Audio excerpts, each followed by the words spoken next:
There are times in which that maybe you have a different maturity level and interest, and you can gain a lot more from studying with respect to the traditional path of just doing one thing after the other.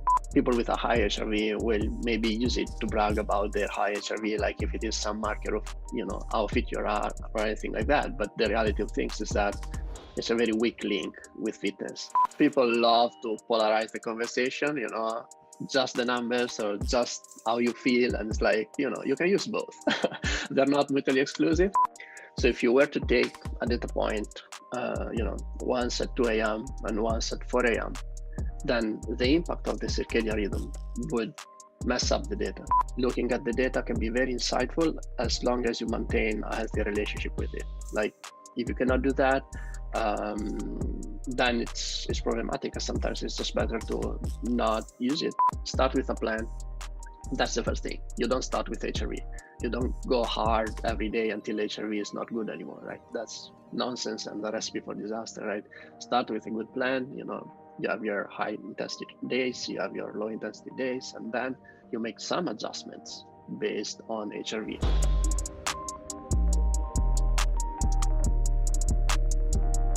Welcome to this new episode. Before we get started, I'd like to thank our sponsor for the podcast, M.Sc Monitor. For those who don't know about the M.Sc Monitor yet, it's a NIRS device that measures muscle oxygen saturation and blood volume in real time. It's a non-invasive sensor that is placed on the skin and can be worn during any training or sporting activity. Motocross riders and climbers wear it on their forearms, hockey players on the ice, swimmers can wear it in the water. I've used it to test rugby players, CrossFit athletes, endurance athletes, and more. The M.Sc allows you to individualize work and rest periods, optimize load, reps, and sets, identify training thresholds in real time, and even correct movements based on what the data is showing you. You can also use the M.Sc Monitor to determine an athlete's energetic limiting factor and their individual training zones. Using this process, you can better target the athlete's limiter with precision in order to improve their programming, training, and in turn, their performance. You can view and collect the data on your Garmin watch, and you can also pair the M.Sc with other physiological testing products, such as the VO2 Master, Pnoe, and Cosmet VO2 systems. The M.Sc is a tool I've used weekly for over a year now with great success, and I highly recommend it to any coach who's interested in digging a little bit deeper on the physiological side of health, fitness, or performance. You can use the coupon code UPSIDE at checkout for a 5% discount on moximonitor.com/shop. That's UPSIDE for a 5% discount. With that said, let's get into the show. Okay, Marco, welcome to the podcast. How you doing? Thank you. I'm good. Thank you for having me. It's a pleasure to have you. I started looking at your work after I found you on Twitter. And you were talking a lot about heart rate variability. It's something that I hadn't really had the time or the interest, honestly, to look at up until that point. And but then I was reading Bruce Rogers' blog, and I thought I really need to understand that HRV thing a little bit better. So I read your monster 5-part article on Medium. What is it? Resting heart rate and heart rate variability. Is it titled or something like that? Yeah. Yeah, exactly. For anybody who wants a comprehensive review of all those things, go check out Marco's great Medium posts.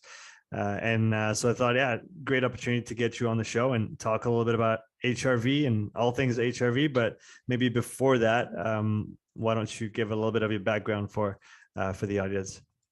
Yeah, for sure. And, looking forward to chat more about HRV and try to clarify some of those aspects also for other people listening. On my end, I have a technical background.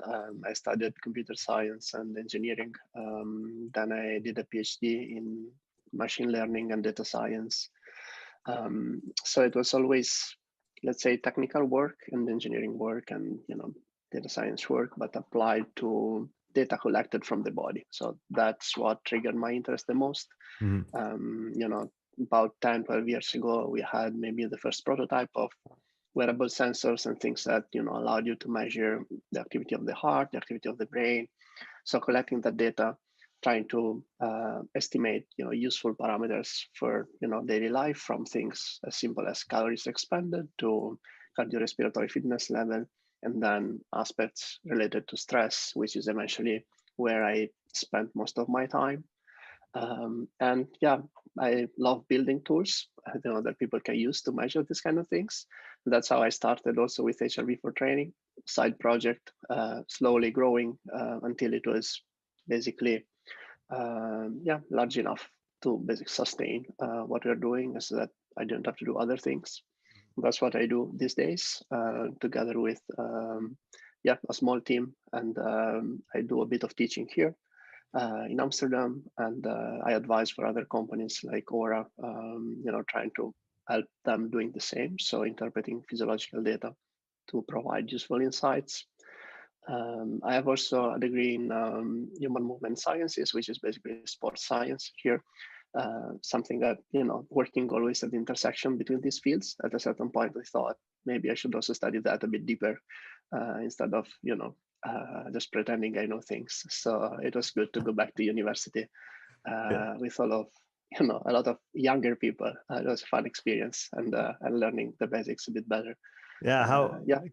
Maybe start with this. Talk about your experience back to university. How old were you when you went back to uni? Oh, it was very recent. It was 2 years ago, so 35, and it was a master's. So the others were maybe 22 or something. But so yeah, how was that? Talk about the, because you already had a lot of knowledge in a, let's say, let's call it a complementary field. So how did that work out? Was it good? Did you sometimes have to correct any of the professors? To talk about your experience with this, and then working with the younger crowd as well. How did that dynamic work out? Yeah, I think it was really good. Even when I did my PhD, actually didn't go right after my master's. I waited. I worked for years, and then I did it later. I think there are times in which that maybe you have a different maturity level and interest, and you can gain a lot more from studying with respect to the traditional path of just doing one thing after the other. Obviously, both can work, but for me, I think it was helpful this way. So I could reason differently and got plenty of different ideas, and eventually I also developed some other tools based on some of the things that I learned there. It was good, both the interaction with the teaching staff and also the fellow students. I think everything was pretty good. People at different times and with different goals and ideas. But for me, I wasn't there to then go and work in a sports environment, right? For me, it was just the learning, basically, that kind of experience, and maybe to a certain extent the network. For them, it is very focused on trying to get a job in a team, for example, and things like that. But it's, for me, very interesting was to see that aspect, and the practical side also of people using the tools that we make. Right, we make devices to sensors and apps to measure physiology, to track in particular responses to training, right? Even though everything is stress, and we'll talk about that later, but the main application still is exercise and sports. So we work with so many teams, and it's good, I think, to see firsthand also the way they operate, the way they use these things, or what they know, what they don't know, what is painful for them when they use these kind of things, the process. So I think all of that adds to what we can do to try to make it easier. Would you say that going back into uni with, let's say, already a job on the side, or already a lot of experience in the I was going to say the real world, but that's not exactly what it is. It's just, as a professionally, you already had a lot of experience. Did you feel maybe less pressure than the young students that were there, that, like you said, maybe needed a job when they got out? Did you feel less pressure, or did you feel that affected either positively or negatively your learning at all? Yeah, it's different for sure. I think on one hand, I had to do that while running a business and everything else. So it was a bit stressful, despite the different type of stress being there. But I think it's just different. It's important to all of us doing it. So it's not, less or easier or harder for anyone probably. I think it's just a bit the context matters, and in that case, for me it was a lot of extra evening and weekends and things like that, but it was good. What were the main things that you took away from your time in uni? I think a lot of the aspects we looked into around maybe sports psychology, which I didn't touch before, were interesting to me. Yeah, and then I think it's also a good time for certain things like for sports science to be more aware of data and data science, and these two words getting closer together. So it was the first year, for example, that there was this course teaching data science to sports scientists, and that's the course that I now help teaching. So it's opportunities that come from these processes, which I think are, again, timing is everything, right? You need everything to fall in the right place at the right time, and this was, I think, a good opportunity because everything is more mature, the field is more mature, and these kind of things are getting more integrated. Like 10 years ago, we were doing all sorts of things with these wearable sensors, but it was to write papers. Like, people could not use them. There were no sensors basically that you could use for this purpose. And then using the data and playing with the data, now you have master's degrees in data science and sports science and all of those things together and combined. Before, there was data science was not even a term. Like 10 years ago, you would have machine learning and different it was actually, my PhD is in electrical engineering. Like, it was I wasn't playing with chips, I was playing with data, but still the university architecture is a bit old school. It takes time to change. So yeah, I think now it's a good time to do these things. Without obviously wanting to take a jab at the universities or anything like that, what was from your perspective maybe the thing that they could or should improve on the most in terms of their framework or how they teach things, or what they brought to the students? Was there something that stood out for you that seemed particularly outdated at the time? Well, here, I think it was pretty good. It was quite like, you have a strong practical side of things where, you have to spend many months with a club or a team and do those kind of things. And then there is the more theoretical side of things where you have, standard exams, studying and doing your exams.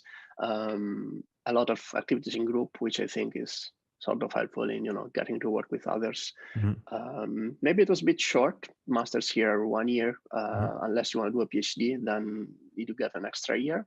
I think that's maybe too compressed. If I have to criticize something, I think, I think more time and more courses should be there to allow people, to learn more things and have more impact than, instead of just, trying to, come up with things when they get in the real world, as you say, which, I think that's the term. And, maybe a bit of a longer path, I think, would be better. But I mean, universities are different. Maybe it is just the case here, and elsewhere is still 2 years or more. Were you already deep into HRV at the time that you went back to uni? Yeah, for sure. Yeah, so it had already been many years. The company, the app itself, it's maybe 8-9 years since the first versions, that worked with external sensors and things like that. So yeah, this was at least 5-6 years later. Okay. It was just very recent. Yeah, so let's dive into HRV now. For people who don't know what it is, can you give? I'm sure you have a nice little primer in your head that you can that you use, and whenever you meet someone, they say, "Hey, what do you do?" and "Oh, what's HRV?" Explain. So what is HRV, Marco? All right, so HRV is a marker of physiological stress. So it's basically a way that we can capture the body's response to stress. And in practice, that works in a way in which we look at the differences between consecutive heartbeats over a period of time. So say we collect data for a minute or a few minutes, and then we look at how heart rate changes on a beat-to-beat basis over this time period. That's information that is basically associated to the level of physiological stress on the body.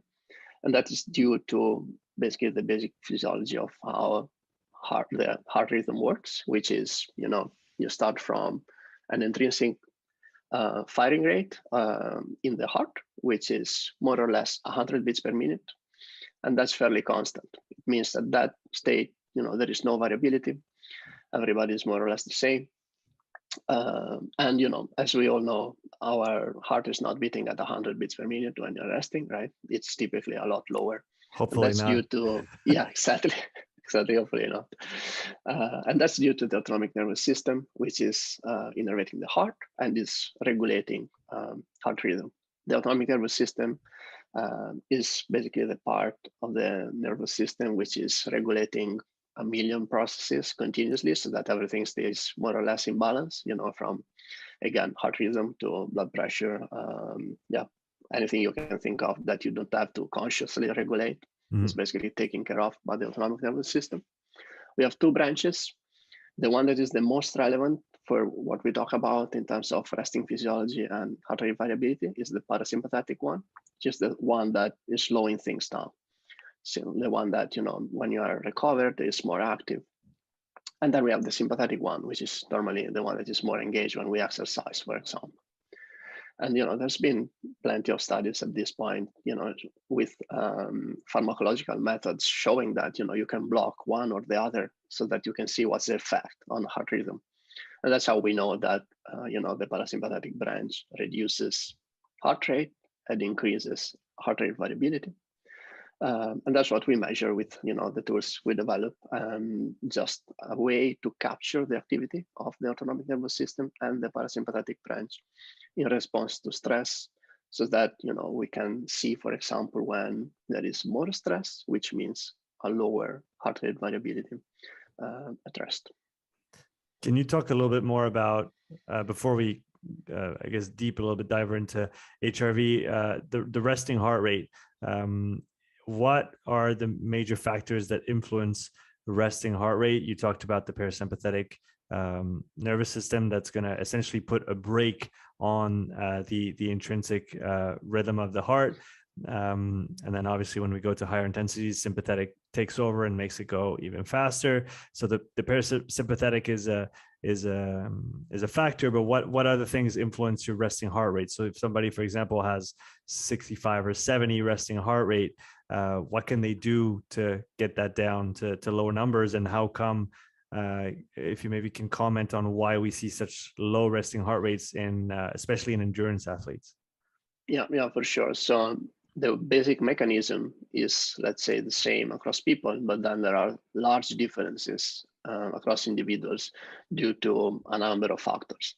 For example, if we look at things like cardiorespiratory fitness level, right? So as you say, fitter athletes tend to have a very low heart rate. People that are less fit across the board will have a higher resting heart rate. That's something that, I would say is quite a strong link between the two parameters. It's not as strong as heart rate during exercise, right? That's a much better, submaximal marker of fitness. But at rest as well, we have, I think, a strong link due to, simply how we respond to exercise, right? The heart muscle changes. It can, pump more blood, which is beat. And reduce also heart rate to deliver the same cardiac output.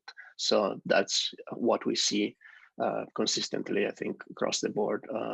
And it's also one of the easiest things to see in response to interventions, right? You get inactive people to exercise, their heart rate most likely will reduce a bit over the protocol. So that's a strong differentiator between people. Other things are related also to, well, I would say any aspect of health, of course. We can oversimplify and look at things like body mass index, people that are, let's say, on the less optimal sides of the spectrum, either underweight or overweight or obese, tend to have, much higher resting heart rates. At the same time, we have also sex differences. So women have a higher resting heart rate. I think here is also where it gets interesting with HRV, because the two are obviously linked, right? We know that higher resting heart rate typically is associated to lower HRV, but it's not always that simple when we look at the population level. For example, in the context of fitness, HRV is, something people with a high HRV will maybe use it to brag about their high HRV, like if it is some marker of how fit you are or anything like that. But the reality of things is that it's a very weak link with fitness. It's mostly genetic. So it's really not something you can do. There's not much you can do about changing your, baseline HRV value. Maybe we can also talk more about that later, but just to say that it's easier to change your resting heart rate than your resting HRV with interventions like exercise. And even, we said women have slightly higher resting heart rate, but the HRV typically is very similar, or there are no obvious larger differences in there between men and women. So, there could be also reasons there to hormones and other parameters that differ between men and women.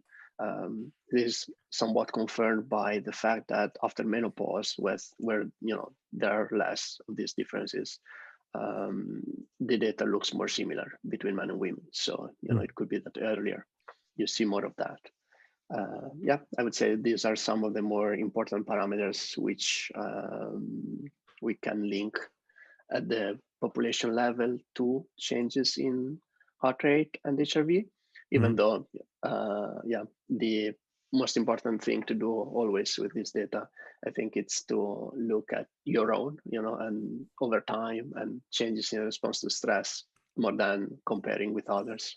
Yeah. We'll definitely come back to that point because it's a very important one, and we'll dive pretty soon into what HRV is good to look at for. Are there some contexts where it's better to look at resting heart rate than HRV? So I think for certain stressors, you have a similar response, which means in both cases, it's very strong. Like there is a huge difference with respect to when you do not experience that stressor. That's something like, for example, getting sick, right? Your resting heart rate will be much higher and your HRV will be suppressed. But the thing is that if HRV is in general more sensitive to stress, you might experience similar suppression for other stressors, while heart rate will not change as much, while it will still change that much for that strong stressor. So in a way, when you see a high heart rate, that maybe is really a red flag, because you need really a strong stressor to change heart rate that much. While if your life is more or less in balance and you're looking at more subtle stressors, for example, in the context of optimizing training, in athletes that try to take care of everything from diet to sleep and all of that, then HRV becomes more sensitive to these little changes in stress and becomes more helpful. So I would say, looking at both, I think is always best, because, you have a bit of a change in HRV and your heart rate is perfectly normal. Maybe it's not time to worry yet, right? So because it's just maybe you picked up something that is not yet a big deal for your body. While if the change is in heart rate is large, that's most likely a very large stressor. We see that also like with excessive alcohol intake, all the typical things that, are, let's say, rare events, not things that happen on a daily basis. Yeah, ideally not. What is considered a big jump in resting heart rate? What's the kind of standard deviation that you might see from day to day in a given individual? And then when do you start to raise some yellow or some red flags? Yeah, so when we look at heart rate, we looked just recently for a paper we are putting together at the percentage change in response to various stressors. So if we look at the response to training, often the change is less than 1%, so it's very small. And if we look at data longitudinally, that typically is within one standard deviation. It's very difficult to see large changes in there. If we talk about sickness or alcohol, then we go much higher. We go 4, 6, 8%. So that's definitely outside the typical one standard deviation that we use for this kind of interpretation. For HRV, the change is a bit larger. So with training, we go between, I think, 2, 3, and 4 or 5%, depending on the intensity. So, that's a change that's already outside that typical standard deviation. While again, for alcohol, sickness, and so on, we reach 10, 12%. So that's a very large change. And yeah, I would say those are the typical ranges and changes we see. Similarly, I would say for people that have a regular cycle, the menstrual cycle will have an impact there, which it's a bit different because then, basically it's there all the time in different phases. It's not just, like these other stressors that you experience when you do something like training or, when you're sick, which is a rare event. So I think that's something important to pay attention to because it might also confound your analysis if you don't think about it. For example, you might, we know that during the luteal phase, the second part of the cycle, we have a suppression in HRV, for example, and slightly increased heart rate. So if you see those changes and you don't factor in the fact that, you're in that phase, you might think that's a response to some other stressors, while maybe that's just, your baseline is just following that pattern. And then you look at changes with respect to that. So it becomes a bit different. I think those are the main factors to look at. Yeah, what you mentioned here, I think is really important is that, I guess, that biofeedback aspect of looking at HRV and tracking it consistently, at least for me. And I've been working with your app for, I think at least 6 weeks now, maybe 2 months. Cool. And really just paying attention to, okay, how do I feel? How does that look on the numbers, and making links between the two? For example, last night I had a pretty big meal, quite a bit of carbs. And I know that when I have a lot of carbs late, it wasn't late, but it was later at night. I usually don't sleep very well. And I definitely saw it on I definitely didn't feel great this morning. I felt all puffy, my face was, and I don't know if it was the amount of carbs that I ate or the mayonnaise that I ate with it, which I hadn't eaten in a while, which usually the oils I don't do great with. So I probably have to dig a little bit into that. But I mean, even just the fact that it prompts those questions and forces me to ask myself, oh, what was it? Was it too many carbs? Was it too late? Was it the mayonnaise? but I think that feedback aspect is really important because, again, it just maybe doesn't always give you the answers, but it forces you to ask better questions. Yeah, exactly. That's exactly the point. I think it should be about awareness and, about giving some thought. It's not about, offloading the decision-making process to some tool. I think the most important part is really the awareness bit, trying to understand what is happening. I've talked to coaches that are like, yeah, we take the measurements, but we really like the questionnaire, like, because they want, people just to stop a second and, think about how they feel, report back. And I think that's very important because otherwise, we are always rushing to do something and we never stop and think about how we are feeling. Yeah, I think the questionnaire is key, and you've embedded that in the app. After you take your measurement, you can't see the result of your measurement until you fill out the questionnaire, which again I think is very clever because and speaking to some of my athletes, I've had a couple of them get on the app and start using it. They said, "But I don't want to. I don't know how I feel in the morning. I don't want to think about that. I just want the number to tell me what's going on." And I said, "Well, no, we need both, right? We need the physiological marker, but we need your sensation as well. We need your perspective because what's going on between your two ears is just as important as what's going on actually." Inside your body, and then you get on the bike, and now you have 3 points of data, and now we can actually make a decision on something. But just looking at the data is not good enough, and sometimes it's even not the right thing to look at. Yeah, exactly. And there's people love to polarize the conversation. Just the numbers or just how you feel, and it's like, you can use both. They're not mutually exclusive. So I think that's what's best. And as you say, context and training, then the other part of the picture. So how that goes. And then I think when you start looking at all of them together, and I think it's really key to look at them like together but separately, like not combined into some sort of scores that says everything, because that's how you actually basically dilute the insight. You don't know anymore, where does the reduction come from? Was the athlete not feeling good? Was the data not looking good? What was it? Was it the training? So I think it's not too much data. We have few data streams here and there. You look at the subjective data, the objective markers of physiological stress, the training. And that's, I think, is can be very helpful to get the full picture and then make hopefully some meaningful adjustments if needed.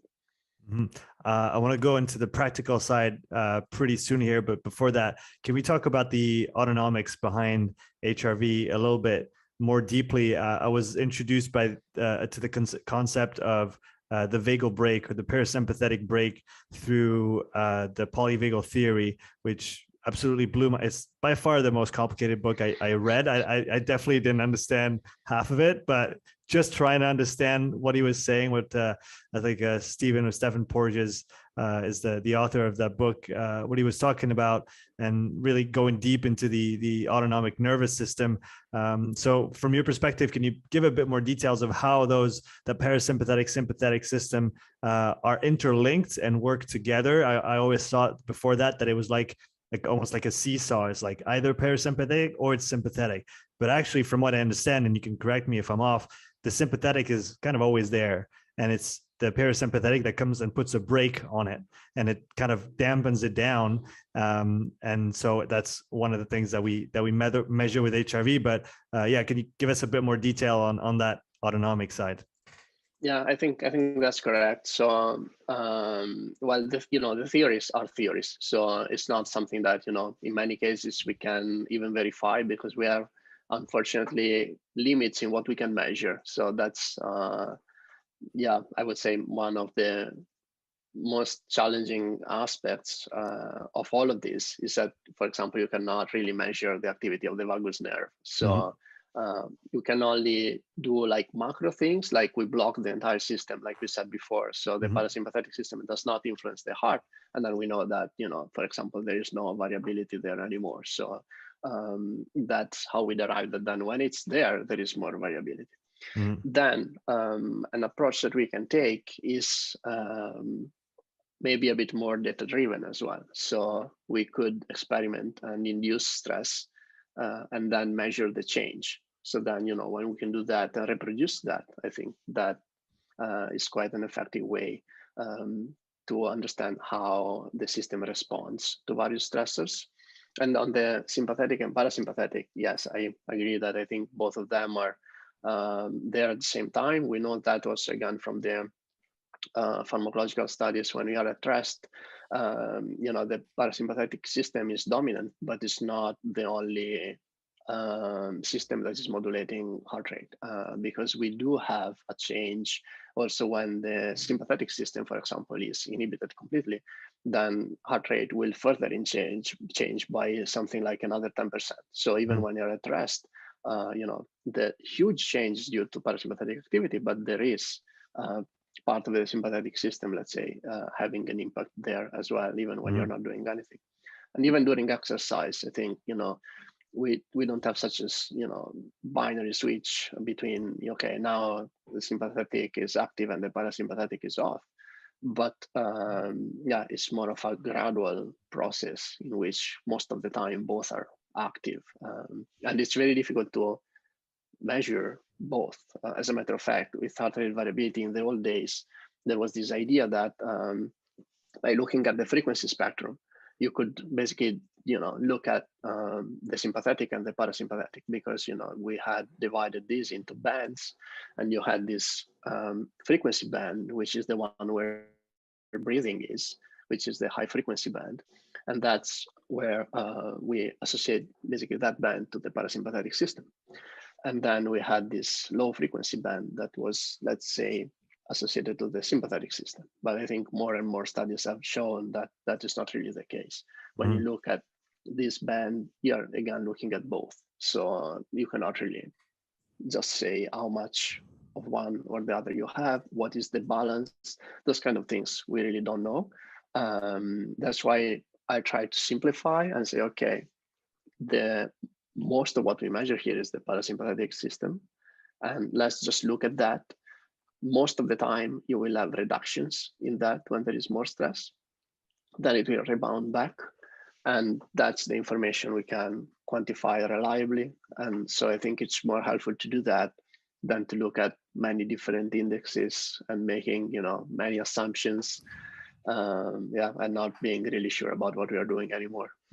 Yeah, I guess it makes sense to say, I guess, then that HRV is an integrated measure of the balance between parasympathetic and sympathetic activity. We can't say which one is necessarily high or which one is low. We can just say what the summation of both kind of display is. Does that kind of make sense? Yeah, sorts of, I would say, but still with a strong parasympathetic component. Okay. Like the key is really there, that because of how we measure it, the feature we use, the MSSD, which is very similar to the high frequency power, just basically it's just math to compute HRV, right?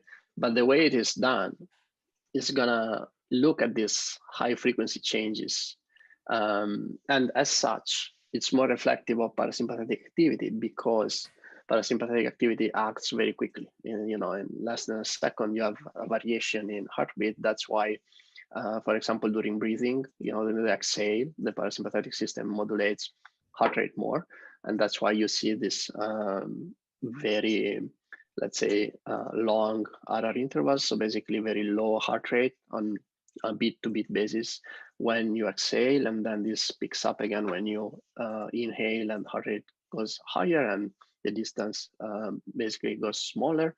And all of that is basically because the activity of the parasympathetic system is supposed to be pretty quick, and to modulate heart rate at that level. And that's why it is captured by these features that we use, like MSSD, which looks at these beat-to-beat differences, not just at overall features, overall characteristics of the signal with respect to the average, for example, like other features. So yeah, mathematically, it's just more representative of the parasympathetic system. That's why, yes, both are always active. At rest, the parasympathetic is predominant. Let's say 90% of the change is due to that. And that's what we look at and what we capture.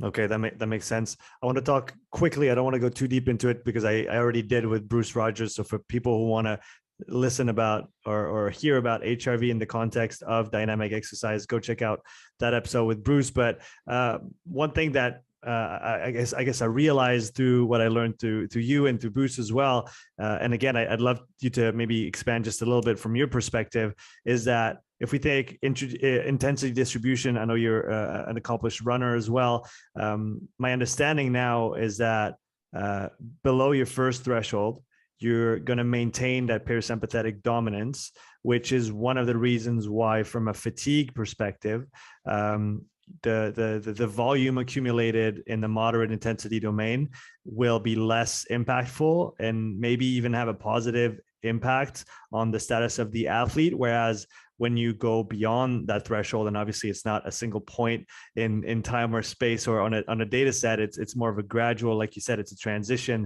and it's the same with thresholds. But beyond that band of intensity, let's call it, now we're going to have more of a fatiguing effect on the system as a whole, due to the fact that we transition to maybe a more parasympathetic status to a more sympathetic driven kind of intensity. Does that make sense to you, or is there something to correct there?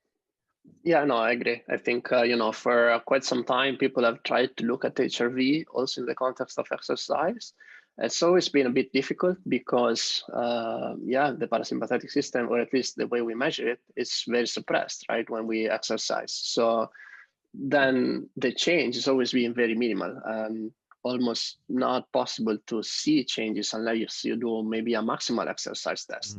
And, that's not very applicable because, you don't do that very often, or maybe ever, hopefully ever, right? So with the work that Bruce Rogers has done and the team working with him, they've been looking at other features that seem to capture these changes in these intensity zones that you mentioned a bit better, or at least to allow for a wider range of HRV in that context, so that you can analyze it in a way that it is of more practical utility, I would say. So it's still a way to look at variability between beats, but more in the context of how the properties of the signal change with respect to themselves. So some sort of autocorrelation over time. And that's maybe something that even at rest would be indicative of the similar processes that we measure also with other features. We haven't looked into that yet, also because it takes a bit longer, even just 2 minutes, and most of the data we collect is just 1 minute. So those kind of things, you need them to standardize and analyze correctly. But at the same time, I think, maybe that's something to look into to see if we can capture, for example, similar responses to stressors also with respect to the typical features we use. I think it's an interesting area to further explore. Mm-hmm. If we talk now about technology and what tech we're going to use to measure HRV, can you give us the Coles notes on currently 2021, end of 2021, going into 2022? What's available to the everyday end consumer, and what are the best choices at this point to get an accurate measurement of HRV? And maybe you can go into the details of why getting an accurate measurement is important, especially with HRV, whereas heart rate is a little bit different on that scale. Yeah, for sure. So I think we have 3 things to consider. One is measuring accurately, right? But the second thing, which is very linked to the first one, is to have a protocol for that measurement. Like, there are devices that are very accurate to measure HRV, but then they give you data that is actually of no use. And later we can have some examples of the issue, but that is very important. It's not something that, you wear something and it spits some numbers. It does not mean that you can get an understanding of what's physiological stress done that way, because context is key when you measure, and you can talk about that a bit. And the third one is also how you interpret that data. Like, okay, you measure with an accurate device, you measure according to best practices at the right time, where you have this data, and then still you need to be able to understand what's a change that is significant outside of what is normal for you, and what is just day-to-day variability, because there is high day-to-day variability. There are large changes from a day to another, and you don't want to read too much into that. Like, you don't want to read into noise. You want to read into meaningful changes. So these 3 steps, I think, are hardly accomplished very well by any device. But the first 2, we made huge progress, I think, in the past 5-6 years. Mm-hmm. The sensors that collect data accurately, and that also build a sort of either a protocol or collect data in a way that is meaningful, even automatically. That has changed a lot recently. So I think we can start there. So, before we had nothing but chest straps and some apps that you could use to measure HRV.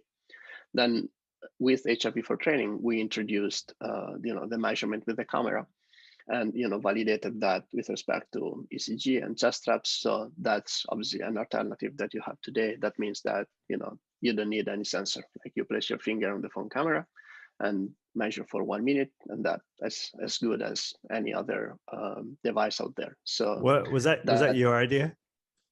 Yeah, that's something we developed with HRV for training. So how did you think of it? Was this another app that was doing something similar, or other apps using the exactly? So there were apps doing heart rate for that, Okay. So with the camera. So there was this MIT project that started doing heart rate with the camera. And in the same period, I was working with these wearables to do, again, HRV and those sort of things. But, they were wearables that had, traditional electrodes, like hospital ECGs almost, but wireless. So it was first steps towards wearables. And then I was familiar with HRV, and then, I had a background in computer science engineering and coding. And then it was the days of, maybe the iPhone 4, the first iPhones that could also link to sensors. Mm-hmm. So again, timing was good. We had the first apps trying to do heart rate with the camera. And then I started from there, but then went into HRV. And the camera of the phone was good enough. Then later, there had been more research on this. And the reason for the camera, despite being, relatively low frequency in terms of the signal acquired, because, ECGs, we always say, okay, you need 1,000 hertz, or 500, so high frequency data. And the camera, you can get it at 30 hertz, right? So how can you get the same accuracy? The thing is that the shape of the signal is very different. An ECG has a very sharp peak. It is where basically the R peak is. This is what you measure. So that you need to time it like very precisely. Otherwise, you're going to be off and you cannot compute HRV correctly. While the PPG, the signal, basically blood flow that you measure with all optical sensors these days, the camera or other things, that is just a smooth wave. So the way you identify the peaks is very different. And at that point, basically, you can do it even with much lower frequencies. And indeed, you don't have to take my word at this point, because there have been like many validations of this showing that compared to ECGs and chest straps, when you compute both the RR intervals and the features like RMSSD, then eventually you get the same numbers. So I think that was for us, the main driver of the innovation and everything that we've been doing, because it allowed people to measure just with a phone. Many more people got interested into these kind of things because it's a lot more practical and easier to do in the morning. You don't want to wear a strap typically, first thing in the morning. And then, that's, quite helpful if you want to do it, just with the phone. It's pretty easy. Then on top of that, we started having like more wearables that can do things in the night, right? So that's another advantage for many people, because for me, it's no trouble measuring 1 minute in the morning, but there's people that maybe have, I don't know, small kids or things like that. Then make it difficult to have a stable routine in the morning. Or the technology is pushed to someone. Let's say you're working a team and you say, okay, all athletes use this technology now. And then it's not something that they decided to use. It's something they need to remember to use. And it can be more difficult. Like I've seen in professional teams, sometimes everybody's compliant, sometimes half of the team is compliant. And then it's not very useful if you don't really do it at least 3 to 5 times per week. So now we have, the Oura Ring, we have the Whoop. I think Fitbit also measures in the night. So there's like a few devices that do that. They all do it a bit differently. I think my advice there, and I work also with Oura, so full disclosure, obviously, I know very well the tools where I work. I know sort of the other tools because I know what is known based on what they document. And another important thing here is that these are products, so tomorrow they could change, right? It's not something that is written fixed in stone. Yeah, exactly. So we say we don't like something, and then the algorithm can change tomorrow. So maybe they will change positively, towards something more accurate. Hopefully. But what I want to, exactly. Like what I can say to users is simply try to provide some guidelines or evaluation points, so that no matter the device or the future device that will be here, they can understand why one method might be more reliable than another. So then you can use that critical thinking applied to any device. So the thing is that's a good thing to go into. Yeah. I think that's the best we can do, because there is always new sensors, right? So for morning measurements, that's easy, right? You use the phone camera in our app, or you use a chest strap. All are Garmin, both are good. Or you use another app, if you like another app, with a chest strap, and that's fine. You measure in the morning, and you get your accurate snapshot of resting physiology. You do that before doing anything else, before you take your coffee, before you exercise. It's very important that you are at rest. You can do that for just a minute. If you prefer to measure a bit longer, 2 or 3 minutes, totally fine. You don't need to stay there 5 minutes like in the old days for these features. Frequency domain analysis requires time, but for these time domain features like RMSSD, you can do it in just a minute. It's equivalent, also plenty of research showing that, so that is fine. I think that's easy. If you use a device that measures in the night, I think there, it's important to understand how the data is sampled. For example, devices like the Apple Watch, which is capturing some random data points as you sleep. Normally, maybe it gives you 2-3 data points. tend to be very noisy. It's very noisy for different reasons. One is that there is an effect of the circadian rhythm on your resting physiology, right? So as you go to sleep, your heart rate normally gradually reduces a bit over the night, and your HRV will increase a bit. So if you were to take a data point, once at 2 a.m. and once at 4 a.m., then the impact of the circadian rhythm would mess up the data. So it's not anymore the same context because it's a different time. Mm-hmm. Now, this would be a small problem, let's say. These changes are not so large, and maybe the device can always measure at 4 a.m. every day, right? So it could be consistent. The larger issue there is that when you sleep, the influence of sleep stages on HRV is enormous. So, people think I'm unconscious. That's for sure the best time. I cannot mess up the measurement by thinking about work and things like that. But while you are unconscious, like your nervous system can be wild. Like during REM sleep, there is huge activity. It's worse than when you're awake, right? So you cannot, if you take a data point and it was sampled during REM sleep, that data is basically no use if that's the only data point you have, because it's not a good representation of your baseline physiology. Mm-hmm. And then others will say, yeah, but we use only deep sleep. But then what is our ability to detect deep sleep? The truth is that we cannot do that. Yeah, you need more than just a watch to do that. My wife had a sleep test. She underwent a sleep test. It was now a year and a half ago, and she sent me a picture of her body and face when she was all wired up for the night. And it was not just a watch on the wrist. Yeah, exactly. And I'm sure it's very representative of your typical night of sleep. Yeah. Well, she did. I'm totally with you there on the go into a foreign place and be wired up completely to the point where you're a little bit stressed out maybe, and it's hard to sleep, and then measure and use that as a data point. She did have to wear a watch, a specific watch for, I think it was 15 or 30 days before that. But yeah, I'm totally with you there. Yeah, studying sleep is very hard. The reference system is messy, and then we collect data in such, unrealistic situations. It's difficult. But then, that's also the reference we have. Like when we build algorithms, that's the PSG, right? It measures activity of the brain, activity of the eye, activity of the muscles.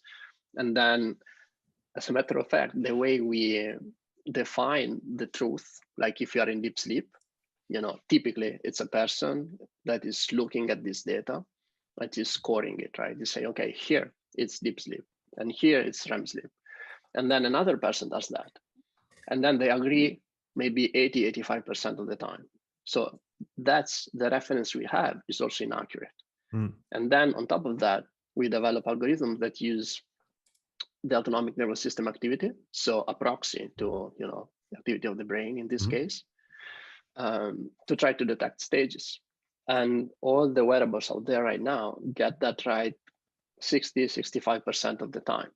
So it's very low. And we did some decent work recently where we get maybe close to 80%. So that's a lot better. But still, that might allow you to say, okay, more or less, I slept this amount of time in deep sleep, and over time to see some trends. But it will never allow you to say, this was the last 5 minute segment of deep sleep in my night. Like that is absolutely impossible, because we don't have that accuracy, like no system has. And even if you measure, with brain waves, because again, it's a person's opinion against another person's opinion. Like it's just a messy application. Yeah. And all of this sounds very complex, but what is the bottom line here? Like my point is that actually you can go the easiest possible way. So you measure throughout the night, and instead of trying to be like super clever about looking at this or that, you just use the entire night of data. Because if you take the entire night and you average it out, then the effect of these changes in sleep stages will be averaged out. The circadian rhythm will be, the same across days. And that snapshot, that is, anything between 4, 5, and 8 hours if you use the full night, or just the first 4 or 5 hours, like some tools do. I think that's great.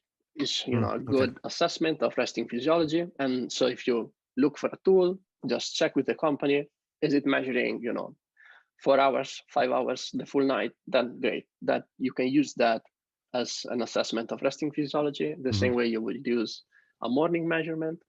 If you get very sporadic data points, just one 5-minute segment or a couple of randomly collected data points, then I would say that's a no-go. It's going to be very noisy. It's going to be very difficult to derive anything, especially to assess more subtle stressors, again, when we look at HRV. Yeah, sure, you capture things like you're sick, the ones we said before, right? Sick or high alcohol intake, those are examples you say also online. Like you see it all the time with all the tools. It's like, okay, but is that why you bought it? I mean, right? I'm sure that there is more on the day-to-day and the management of things and stress, that we want to really look at these more subtle things more than these enormous stresses that you don't need the technology for. Yeah, hopefully. Yeah. If we talk now about interpreting that data, and by the way, I've definitely noticed that, alcohol intake, I'm about 8 to 10 beats higher at rest, and my resting heart rate in the morning now is about, I'd say average is probably 51 to 54 is kind of the range. And I'm the days that I have drank in the last 2 months, I've been like close to 60 or over 60. And it's quite, and you can even feel it. So you're like, you wake up in the morning, and if you pay attention, that's again, going back to the biofeedback piece, is that it forces you to think and to look within a little bit and be like, okay, so, oh yeah, that's what's going on in there. It really disrupted the whole system quite significantly. It's, I guess it should be evident to us how bad it is for us, given how we feel, right? Yeah, but, for sure. But we just keep doing it over and over and over again. And then, maybe before we go into interpreting the data, can you talk about the impact of such a stressor as alcohol, 1 or 2, maybe let's go for 2 nights a week, because one, maybe you could talk on both, but 1 or 2 nights a week of heavy drinking, like I might have done in my young years when I was playing rugby, because that's just what we do. What is the actual impact of a couple nights of heavy drinking during the week on your physiology as a whole, and your your ability to recover? Yeah, I think, it's difficult to generalize, because, it's going to be super individual, and the amounts will matter, right? When I hear, even Matt Walker is a sleep expert, professor at Berkeley. When he talks about alcohol and caffeine, is often saying that, in the studies they do, they see that even small amounts will have an impact on your body's ability to basically restore, right, and recover. So there might be things that you can see better in that kind of analysis with respect to resting physiology for small amounts of things. For higher amounts, like if you say heavy drinking twice per week, I'm sure that's a large impact on your autonomic nervous system. But it's a good thing. It's never too late to change. I was young, and I had all the right hormones in the right places. So exactly. I'm sure that's how I got through it. If I tried to do even remotely close to this today, I would die. I would die. I feel like you're in a good shape these days, so probably the habits have changed. They've definitely changed substantially. Let's talk about interpreting the data. One thing that I really appreciated about your app when I started using it is that it doesn't tell you anything for a little while, right? You have to, because like you said, like you alluded to it earlier in the podcast, you don't want to look at one data point, and you certainly don't want to look at your data point compared to another person's data point. You want to look at your own data set. And so I think it's, 14 days before, or is it 6 or 14 days before the app actually starts telling you things? So We provide some information already after 4 days. Okay. And then this builds up to 2 months. And then that will get incrementally better up to 2 months. And then that point, it will always be the last 2 months that will carry. So that's always current information. I think, you touched a great point there. Of course, this kind of data, it's very individual. Even more than, we said before, like even more than other parameters like resting heart rate, right? You measure resting heart rate and maybe you can compare that with your runner friend if you do the same things and, are of the same sex and of similar age and things like that. But your HRV, like there's absolutely no point comparing that. Like it might tell you that there is, well, if you and your friend are very different age, then there might be a difference that's linked to something. Otherwise, the difference is most likely associated to, nothing you can do basically to change it. It's just, very strong genetic component. That's why I always say, do not use it as something that you basically as an outcome, right? Do not try to do things to get your HRV to a certain state or level, but use it, as part of the process to make adjustments so that what is the outcome is, better health, better performance, because you manage stress better thanks to this, regardless of how it trends.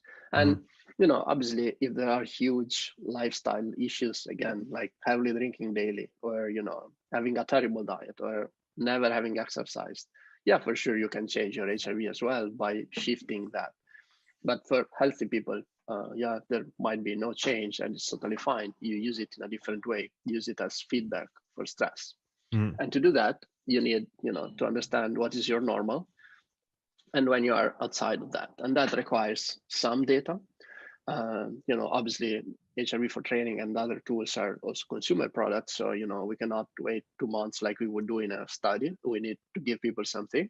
And I think the bare minimum is, about 4 days so that you have a bit of variability. And then you start capturing, when you deviate from that. But then again, this keeps increasing for up to 2 months. Why 2 months? I think different trade-offs. It's not a magic number. You could use 1 month, like they do in some studies.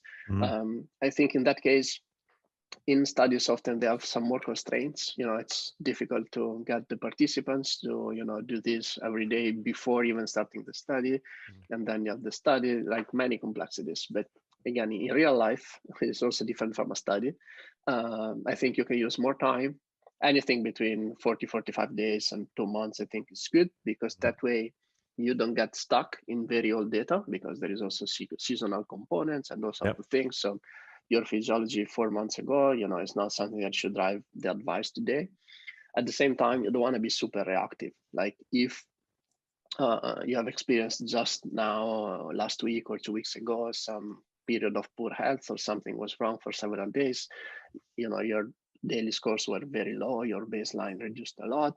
You don't want that to be your normal, and then everything now to be compared to that. So you want to have a broader range of values so that you capture these changes, potential reductions, bouncing back from that, and putting things in context. So eventually we went for these 2 months.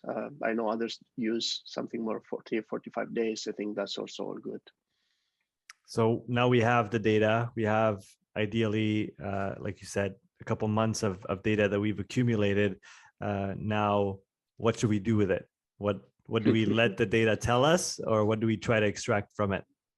Yeah, so I think the easiest way to use the data, once you have at least a couple of weeks of data and you see these day-to-day changes, and when you're outside your normal range and things like that, is to simply in training try to basically reduce the intensity stimulus when you have periods below your normal range. So training is fine, and again, the athlete will be different, right? So if you work with a professional athlete and they train every day and twice per day, a low score does not mean that they cannot train, right? So maybe you don't need a day off. But if you work with someone that just picked up exercise, and they are exercising maybe 2-3 times per week, then maybe a day in which the score is low is a day off, right? So the exact intervention will depend on the fitness of the athlete and their level and all of that.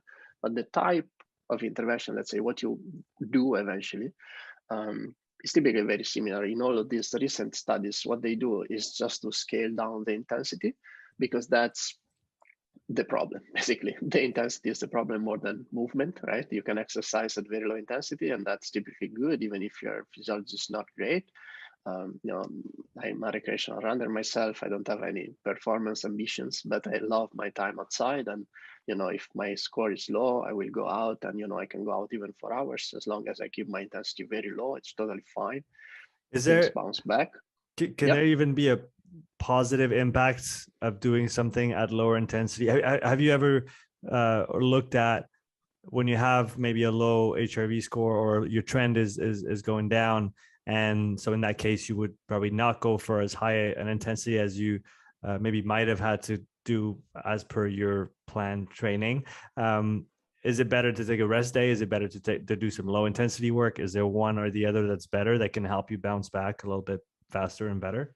Yeah, I think it's a great question. I don't think I've seen data looking at this systematically. I think that would be something really interesting to look into, given the data that has been collected by these tools or in studies, so that you can maybe try to quantify the change in the autonomic response. In that case, we've seen for sure that when looking at the response to training of different intensities, including rest, so no training, we have a larger change, positive change after rest.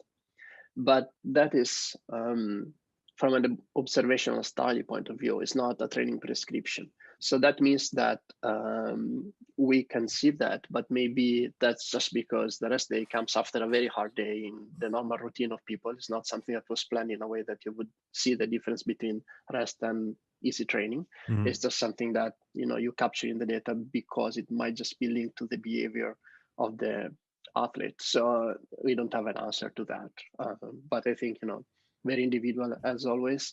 But what we can say is that there doesn't seem to be a detrimental effect of low intensity training most of the time, if it's just training causing the stress. Obviously, if you're sick or something, then it's a different story. I think there are also studies looking at HRV acutely post-exercise, right? Yeah. And there you can see, for example, very well the effect of the intensity on HRV and different protocols on HRV, how HRV is bouncing back much quicker if there is no intensity, lower intensity.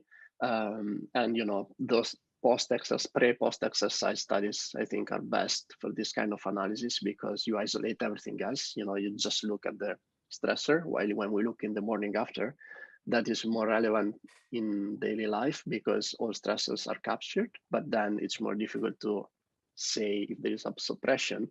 Was it your dinner yesterday or was it your training, right? Very, very good one.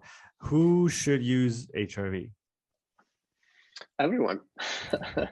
I think everybody's experiencing stress, so it's either if you're an elite athlete, most likely you train a lot, so it can help you in that context. If you are a regular person like me, there is work, family, or sort of other things that stress you out, and then it can help you keep things a bit in balance. For both, it can help from a health point of view because again, any issue with sickness and things like that will show up in the data. Who shouldn't use the data maybe is the person that is not able to disconnect a bit from it. I think I was joking before, but obviously technology is not for everyone and data is not for everyone, and it's totally fine. Looking at the data can be very insightful as long as you maintain a healthy relationship with it. Like if you cannot do that, then it's problematic, and sometimes it's just better to not use it and just rely on how you feel and things like that, which is very informative as well. But then you have to listen to yourself as well. Yeah, exactly. So that's hard for some people as well. Yeah, exactly. I think if you manage to do both and don't get too caught up into it, and don't obsess over it and low score, and you can still enjoy your day and things like that, then I think it can be helpful over the long term. Mm-hmm. Through all your research on the topic, has there been any newly discovered influences on HRV that you hadn't thought of before, or that maybe came up without expecting it? Or would you say that for the last few years we've had a really good understanding of what influences HRV and what the main factors are? I think we are learning more thanks to the technology we have, because the biggest limitation of, one of the many limitations of research on HRV in the past 50 years, apart from using all sorts of features and all sorts of random devices and protocols, was that data was not collected continuously. So you would have a measurement, and then things happen for 3 months, and then you have another measurement. And what are we looking at there? Like, this means nothing. Like, unless there is really some enormous effect, like, what are we looking at? So I think that's the main challenge, and that has been resolved. Now we can measure every day. We can answer a lot more questions. Even just these relationships with the menstrual cycle is something of the last decade, of the last 5 years. Before, there were studies, but some of them showed the same relationship, other something totally different, because again, one data point over a period of weeks could be all over the place if you don't look at data consistently daily. So I think as now we have also all these tools that measure in the night and require even less effort, I think we can really look at pretty much anything in over the course of years of life. And even I remember quite a few studies at the beginning of the pandemic showing changes in resting physiology due to people changing also their behavior associated to sleep, because you didn't have to go to work and things like that. And now we are looking at, we are seeing, for example, changes in resting physiology post-infection, right? So how long does it take for your resting heart rate to go back to the values you had before? And we are seeing a month after is still elevated, right? Things like that. So that is possible thanks to passively collecting data daily. Is not something you can design in a study. Not very ethical to get people infected and monitor them afterwards. So I think there's a lot that we are learning now on many different aspects, just because the technology got so much more pervasive and easier to use, and compliance is higher. So hopefully, there will be more and more interesting research in the upcoming years. Outside of all the caveats that you mentioned when it comes to the setting, the measurement, the tools, are there some downsides to HRV in the sense of are there some fatigue parameters on the physiological side that are not reflected in HRV as a measurement? Yeah, for sure. I think the biggest one is anything associated to muscular fatigue, right? So that is key to most sports, if not all, right? Also, as a runner, my main limitation, like most runners probably, given the type of sport, is that your muscles are going to be sore. So that's something that you cannot capture really with HRV. I think it gives you, let's say, something to work with in the context of, if the data is not looking good, then you are at higher risk of issues happening, because your immune function is suppressed, and your recovery is impaired, and all of that basically increases the risk of injury and those sort of things, also in the context of exercise. So it helps you guiding things, but it cannot quantify certain aspects. That's why we always say, start with a plan. That's the first thing. You don't start with HRV. You don't go hard every day until HRV is not good anymore, right? That's nonsense and the recipe for disaster, right? Start with a good plan. You have your high intensity days, you have your low intensity days, and then you make some adjustments based on HRV. So it should be really something, to check just for confirmation that things are going well. Hopefully you just see that normal range and positive trends. It could flag that things are not going well. or it could help you make small adjustments, but always, on top of a training plan and knowing what you're doing in the first place. Yeah, I think the plan first is a good piece of advice for everybody listening. What studies would you like to see conducted around HRV in the coming years?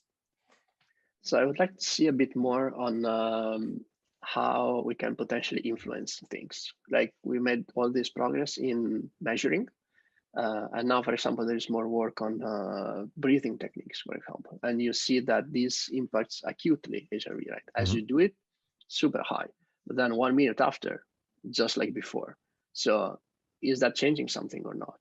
And we have developed a tool also to practice these kind of things, and we've seen that people that, for example, have very low HRV or lower HRV do see a change over time during the session also, while, for example, if you had already a higher HRV, the values remain more or less constant even during the breathing session.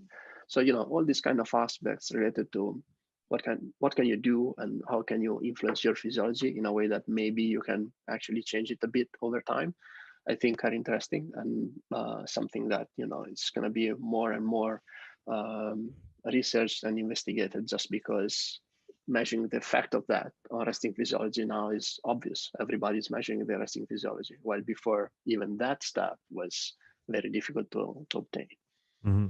And as a closing question, Marco, what are you currently either passionate or fascinated about around HRV? Is there a specific aspect that you're digging into right now? I know you're always coming up with great tweets and threads on different topics around HRV. So I know you always have your head in a data set somewhere. So what are you currently looking into right now?